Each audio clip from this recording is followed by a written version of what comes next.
మన Chiranjeevi vascular and multi speciality hospital దేశంలోనే best vascular and endovascular facilities and all multi speciality care.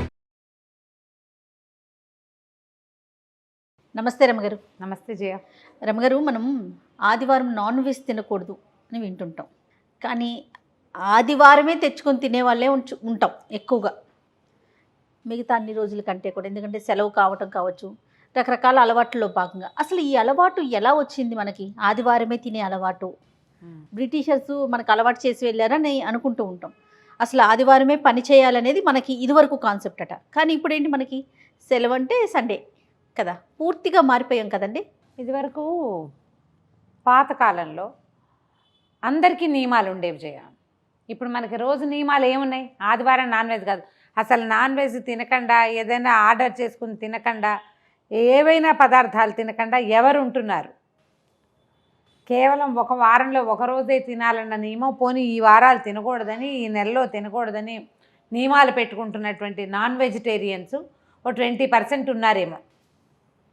మిగిలిన 80% అన్ని రోజులు వారవర్జ్యాలు ఏమీ లేవు, నియమాలు లేవు, తినేస్తూనే ఉంటారు. ఇదివరకటి కాలంలో అన్ని జాతుల వారికి కూడా నియమం ఉండేది. ఇక శనివారం తినకూడదు, శుక్రవారం తినకూడదు, ఏకాదశులు తినకూడదు. ప్రతి వాళ్ళకి ఏకాదశులు, ద్వాదశులు, పౌర్ణములు, అమావాస్యలు, తిథులు, పర్వదినాలు అన్నిటి మీద అవగాహన ఉండేది. ఇవాళ తినకూడని రోజు అంటే బజార్లో కూడా కనపడకూడని రోజుగా కూడా ఉండుండేది ఇదివరకటి కాలంలో.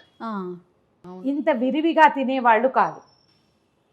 ఏదో ప్రత్యేకంగా పండగలప్పుడు తినడమే కొన్ని కథల్లో కూడా కనపడుతుంది. మన నాకెట్లా తెలుస్తాయి ఈ వివరాలన్నీ? పాతకాలపు కథల్ని బట్టి కదా. పండగలప్పుడు ప్రత్యేకంగా, అంతేగాని ఇట్లా తిండే ప్రధాన దైవంగా ఈనాడు వచ్చింది, కానీ అప్పుడు లేదు. మరి బ్రిటిషర్స్ వచ్చాక వాళ్ళు ఏం చేశారు? సండే చేశారు, ఆదివారం సెలవా అని. వాళ్ళు వచ్చిన తర్వాతే మనకి కుల వృత్తులు తగ్గినాయి, వృత్తులు ఉన్నాయి, ఉద్యోగాలు, వ్యాపారాలు, కొట్లు, వాటికి సెలవులు ఉండటాలు ఇలాంటివి వచ్చినాయి. అంతకుముందు అమావాస్యకి సెలవు,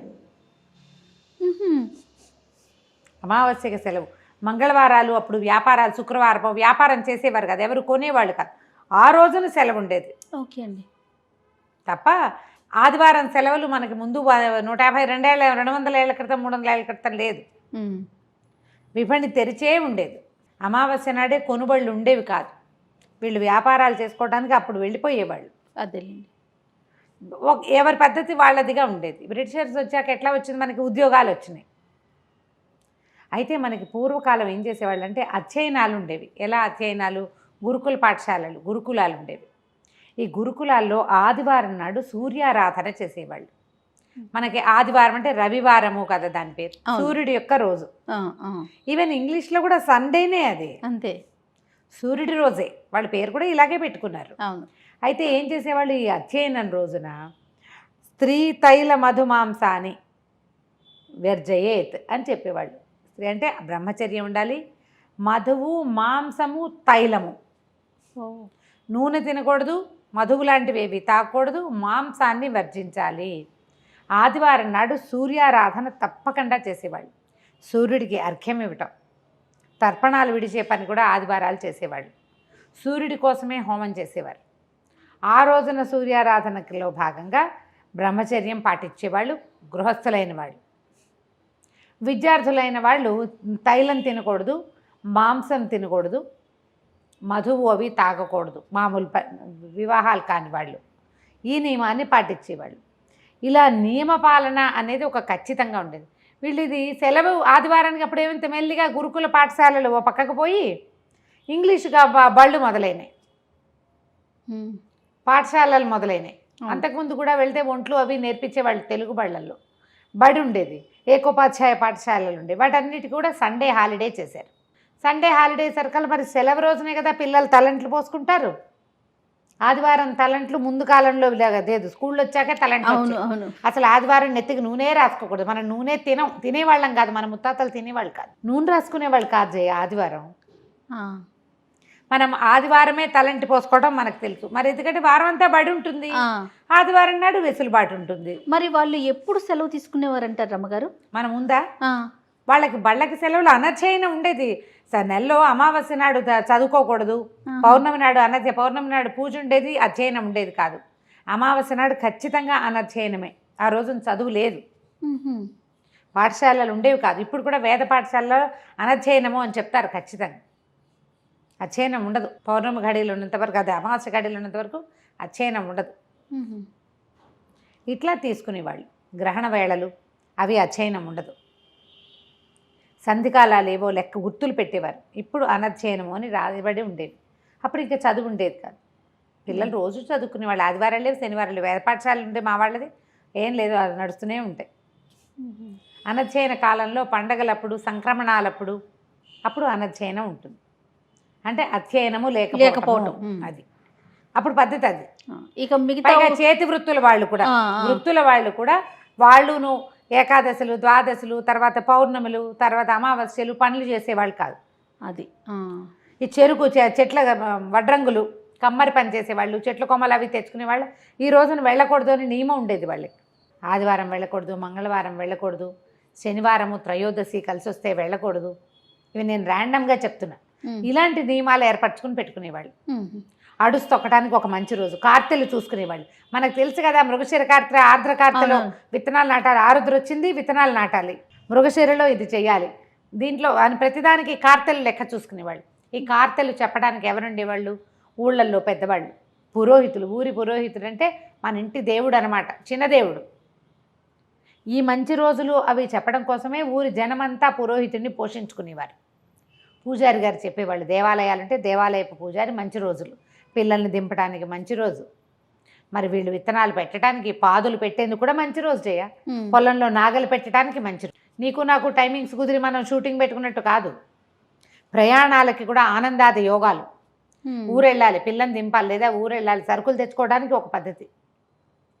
కొత్త కుండ మొదలు పెట్టుకోవడానికి కూడా ఒక రోజు ఉండేది. నీకు తెలుసా, అసలు జనాలు నమ్మరు, కొత్త బట్టలు కట్టించడానికి ముహూర్తం పెట్టించుకునేవాళ్ళు. మీరు శ్రీపాద సుబ్రహ్మణ్య శాస్త్రి గారి కథలు కనుక చదివితే, పంతులు గారు వచ్చి ముహూర్తం పెట్టారు కొత్త బట్టలు కట్టించడానికి అని ఉంటుంది. అందులో 60s, 50s, 40sలో కొత్త బట్టలు కట్టుకోవడానికి కూడా ముహూర్తాలు ఉండేవి. చెప్పులు వేసుకోవడానికి మంచి రోజులు. అవునారు. సోమవారం నాడు సహించద్దు, మంగళవారం మారుకొడుతుంది, ఇలా లెక్కలు ఉంటాయి. అలా మీరు పంచాంగం తిరగేయండి, మీకు ఎవ్వరూ చెప్పక్కర్లా, నన్ను అడగక్కర్లా, ఇంకోళ్ళని అడగక్కర్లా. సొంతంగా మీ అంతటా మీరు తెలుగు పంచాంగం చూసుకుని చదువుకుంటే మనం సలహాలు అడుగుతాం. అలా చేసా, ఇలా చేసా, అదే ఇదే ఏమీ అడగక్కర్లా. తాపీగా దాని మీద కూర్చొని పెద్దవాళ్ళ శిక్ష చదివించేవాళ్ళు ఇదివరకు కదా. పెద్దవాళ్ళ శిక్షలో ఈ వివరాలన్నీ ఉంటాయి. పెద్దవాళ్ళ శిక్ష చదువుకున్నారంటే వాళ్ళకి 4 తెలుసు అన్నమాట. ఆ 4 ఆదివారము మాంసం తినకూడదు అని ఖచ్చితమైన నియమం ఉంది. మన అధ్యయనాన్ని పాడు చేశారు బ్రిటిషర్స్ వచ్చి. వాళ్ళని అనకూడదు, మనం కూడా చెడగొట్టుకున్నాం. శనివారాలు లేవు, ఆదివారాలు లేవు, అది దానివల్ల ఏమైంది, ఏం సాధించాం? మనం బలాన్ని ఏమైనా సాధించామా? ఒక్కొక్కరు చెప్తారు డాక్టర్ నాన్ వెజ్ తినమన్నారు బలం పట్టడానికి, అందుకని మేము రోజు తింటాం, మాకు వార నియమం లేదు. మనకు ఓ పుంఖాలుగా ప్రశ్నలు వస్తాయి. పొద్దున్న నాన్ వెజ్ తిని సాయంత్రం గుడికి వెళ్ళొచ్చా? మీకు అంత శంక ఉంటే మీరు ఎందుకు మానేయరు? గుడికి వెళ్ళదలుచుకుంటే పొద్దున్న మానేసుకోవచ్చు కదా. అనుమానం, ఇప్పుడు నాతో అవుననిపించుకుని చేయాలని చూస్తారు. మేము తింటాము, మేము గుడికి వెళ్తాం, మాకేం పర్వాలేదు, మేము కావాలంటే ఫలానా వారెవరో మాకు చెప్పారు అని చెప్పడానికి. నీకు ఒక శంక భయము ఉన్నాయి లోపల. నీ శంకని, నీ భయాన్ని నువ్వు నివృత్తి చేసుకో. అడిగి కాదు, నువ్వు డిసైడ్ చేసుకోవాలి. రెండిట్లో ఒకటి మానేయండి, అయిపోతుంది కదా. అది అయితే అదో ఇదో. అక్కడి నుంచి నాన్ వెజ్ తింటే దీపం పెట్టుకోవచ్చా? నాన్ వెజ్ తింటే అదేదో చేయొచ్చా? మీకు దాని మీద శంక ఉన్నప్పుడు మానేయచ్చుగా. మానరు. ఎవరో ఒకళ్ళతో దానికి ఆమోద ముద్ర, ఒక రాజముద్ర వేయించుకోవాలని చూస్తాం అంతే, మన తప్పుని సరి చేసుకోవడానికి. మీకు తప్పన్న శంక ఉండబట్టే కదా ప్రశ్న ఎప్పుడు వస్తుంది జయ? అంతేగా, అనుమానం ఉన్నప్పుడే, భయం ఉన్నప్పుడు, శంక భయాలు ఉన్నప్పుడు మానుకుంటే సరిపోతుంది. దీని మీద ఇంత డిస్కస్ చేయక్కర్లేదు. కానీ ఆదివారము నూనె, నాన్ వెజ్, తర్వాత ఏమో ఇతరత్ర మందు లాంటి వ్యసనాలు ఉన్నవాళ్ళు, తర్వాత ఏకపత్ని వ్రతం, మన బ్రహ్మచర్యము పాటిస్తే కొద్ది వారాలు చేసి చూడండి. ఇందులో కొన్నైనా మీ ఆరోగ్యంలో కానీ, మీ ప్రవృత్తిలో కానీ, మీకు వృత్తిలో కానీ, వ్యాపారాల్లో కానీ ఎదురే తేడా కనపడింది అనుకో, పాత పద్ధతే కరెక్ట్ అని మీకే అర్థమవుతుంది. నియమాలు పెట్టుకుంటాం కదా జయ మనం. అవునండి. అందరు పెట్టుకుంటారు. అవునండి. శనివారం నియమం, శుక్రవారం నియమం, గురువారం నియమం, వారం వారం గుడికి వెళ్ళాలి, రోజు దేవుడికి దండం పెట్టుకోవాలి, ఇట్లా నియమాలు ఉంటాయి. నేను చెప్తా ప్రతిసారి పెద్ద పెద్ద నియమం పెట్టుకోవద్దు, చిన్న చిన్నవి. పాటించలేనివి పెట్టుకుని దానికోసం పాకులాడకండి.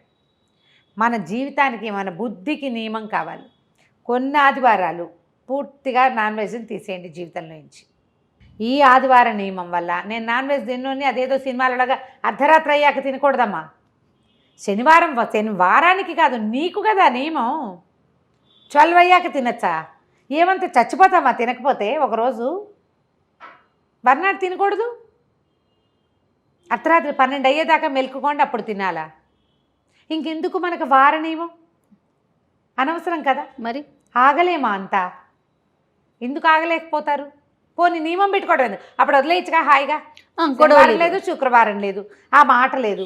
అవి ఇప్పుడు లేటెస్ట్ జనరేషన్కి నేర్పించటం కదా. అవునా కాదా? ఎందుకు ఆ పని చేయాలి? మనకి తెల్లవారితే కదా రాత్రి బారేది, తెల్లారితే. ఈ 12 అయితే రోజు మారిపోయిందని ఇంగ్లీష్ వాళ్ళ నియమాన్ని, ఇంగ్లీష్ వాళ్ళ ఉద్దేశాన్ని మన శనివార భగవంతుడి నియమంలోకి ఎందుకు కలుపుతాం మనం? శనివారం ఎందుకుంటాం? వెంకటేశ్వర స్వామి వారి కోసం కాదు. అవును, తెల్లారితే కదమ్మా ఆదివారం. ఈ వాక్యం వాడుతూ ఉంటాం, ఈ పదం తెల్లారితే ఆదివారం. తెల్లారకండానే ఆదివారం ఎలా నియమం పెట్టుకుంటాం మనం? ఎలా మన నియమంలోకి ఆదివారాన్ని ఎలా చూపిస్తాము? ఇది చెయ్యొద్దు. ఇట్లా నియమం అంటే నియమమే. ప్రయత్నం చేసి చూడండి. ఆయిల్ అసలు వాడద్దు, నెత్తికి రాసుకోవద్దు, ఆహారంలో వేసుకోవద్దు. దీనికోసం మనం ఏం చేయాలి? బయట వెజిటేరియన్ అయినా తినకూడదు, ఆయిల్స్ వాడతారు కాబట్టి. ఇంట్లో వండిన సాత్విక ఆహారం తీసుకోండి. నేతితో ఏం కూరలు వండుకోగలుగుతాం మనం? అరటికాయ పులుసు కూర, బజ్జీలు అవి చేసుకోలేం. తేలిక సొరకాయ కూర అలాంటివి చేసుకుంటాం. లైట్ ఫుడ్ తీసుకోండి. కావాలంటే 2 పూట్ల తినచ్చు. చాలా చోట్ల మనకి తూర్పు నాటు వైపు అంతా, తూర్పు అంటే వైజాగ్ ఆ వైపు ఆదివారం నియమాలు ఉంటాయి. రాత్రులు భోంచేయరు వాళ్ళు. ఆ పక్కన అరసవల్లి సూర్యనారాయణ స్వామి దేవాలయం ఉంది కదా, ఆదివారం నియమం చాలా మందికి ఉంటుంది. సూర్యుడి కోసం రాత్రి, ఆదివారం రాత్రి తినరు. సూర్యాస్తమయం అయ్యాక ఇంకా నోట్లో వేసుకోరు ఏమి. ఓహో, అంత పెద్దది చేయొద్దు మీరు. జస్ట్ ఆయిల్ మానేసి చూడండి. ఈ 4 ఒక్క 2 పెట్టుకోండి. కానీ అలవాటు అయ్యి చేయగలుగుతున్నాం అనుకో, నెక్స్ట్ ఇంకోటి యాడ్ చేసుకోవచ్చు. దీనివల్ల మనకి ఏం యాడ్ అయిందో చూద్దాం. ఎందుకంటే సూర్యుడు మనకి ఆరోగ్య ప్రదాత, ఐశ్వర్య ప్రదాత, మన ప్రకృతికి రాజు కదా. దీంతో పాటుగా సూర్యుడు గవర్నమెంట్, మనకి జాతకంలో రవి గట్టిగా ఉంటే గవర్నమెంట్ నుంచి మనకు రావాల్సిన డబ్బులు వస్తూ ఉంటాయి. సూర్యుడు కనుక సరిగా, రవి కనుక సరిగా లేకపోతే ఆయన ప్రాబ్లమ్స్లో ఉంటే గవర్నమెంట్ వల్ల సమస్యలు వస్తాయి మనకి. రాజు వల్ల వచ్చే సమస్యలకి రవి కారకుడుగా ఉంటాడు.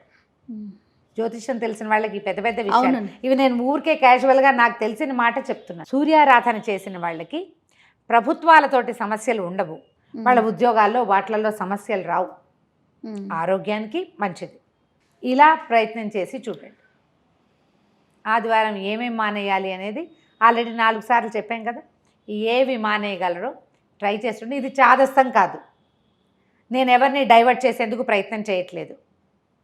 మీరు మమ్మల్ని డైవర్ట్ చేస్తున్నారు, అంటే పక్కదారి పట్టిస్తున్నారు లాంటి ఆలోచనలు చేయబోకండి. సజావైన దారులు చాలా ఉన్నాయి, అందులో ఒక దారిని వేలుతో చూపిస్తున్నాను అంతే. నేను మిమ్మల్ని తీసుకెళ్ళి అందులో నుంచోబెట్టేంత సత్తా ఎవరికీ లేదు, ఎవరు పెట్టరు అంతే. ఇది ఒక దారి, మనం సరేవడానికి ట్రై చేసి చూద్దాం. తప్పకుండా అండి, తప్పకుండా. నమస్తే. నమస్తే.